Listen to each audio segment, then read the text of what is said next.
মধ্যরাতে রাজধানীর কড়াইল বস্তিতে আগুন লেগে পুড়ে গেছে কয়েক ডজন ঘর। শুক্রবার দিবাগত রাত 12টার পর আগুন লাগে। মুহূর্তেই আগুন ছড়িয়ে পড়ে চারপাশে। খবর পেয়ে ফায়ার সার্ভিসের 8টি ইউনিট 1 ঘন্টার চেষ্টায় আগুন নিয়ন্ত্রণে আনে। আগুনে বস্তির শতাধিক ঘর পুড়ে গেছে। ঘরবাড়ি হারিয়ে অনেকেই নিঃস্ব হয়ে পড়েছেন। স্থানীয় বাসিন্দাদের ধারণা সিলিন্ডার থেকে আগুনের সূত্রপাত হয়েছে। তবে প্রাথমিকভাবে আগুন লাগার কারণ বা হতাহতের কোনো তথ্য জানাতে পারেনি ফায়ার সার্ভিস।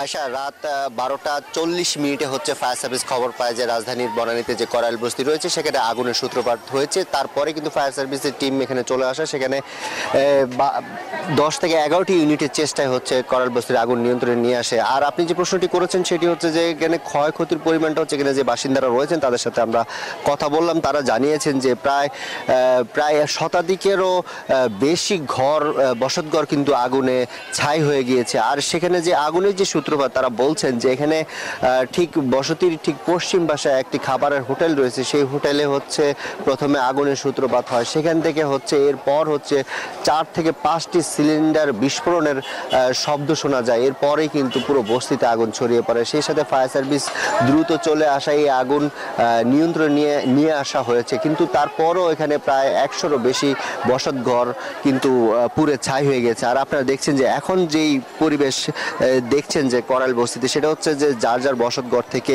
পুরো ছাই হয়ে যাওয়া কিছু অংশ, যদি উচ্ছিষ্ট কিছু অংশ যদি তারা সংরক্ষণের চেষ্টা করছেন, মানে শেষ সম্বলটুকু হচ্ছে তারা সংরক্ষণের চেষ্টা করছেন। আর আপনারা দেখছেন এখানে আসলে মূলত যে যে আসবাবগুলো রয়েছে বসতিদের, আসবাবপত্র থেকে শুরু করে টাকা পয়সা, তাদের যে সম্পদ যা যা আছে কিন্তু সবই কিন্তু পুরে ছাই হয়ে গিয়েছে। সেই সাথে এখানে আশেপাশে যেই লোকজন রয়েছে এখন হচ্ছে স্বেচ্ছাসেবী কিছু সংগঠনের সদস্যরাও কিন্তু এখানে এখন কাজ করছে। তাদের তালিকা তৈরি করা হচ্ছে, যারা যদি তাদেরকে কোনো আর্থিক সহায়তা দেওয়ার লক্ষ্যে হয়তো তাদের তালিকা তৈরি করা হচ্ছে। সেই সাথে আশেপাশে যেই লোকজন আছেন তারা আসছেন এবং তাদেরকে সহায়তা করছেন। যে এখানে যে বসতঘর যে রয়েছে তাদের যে খাবারের জন্য কেউ সহায়তা করছেন, কেউ তাদেরকে পানি দিয়ে সহায়তা করছেন। সব কিছু মিলে হচ্ছে এখানে হচ্ছে মানবিক যে চিত্র, মানবিক দুর্বিশ্ব যে চিত্র, সেই চিত্রটি কিন্তু এখানে দেখা যাচ্ছে। আর এখানে হচ্ছে প্রায় 100-রও বেশি বসতঘর আগুনে পুড়ে ছাই হয়ে গিয়েছে।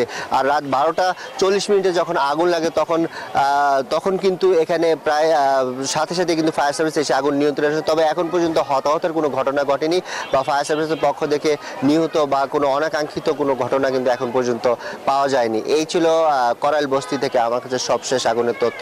আয়শা।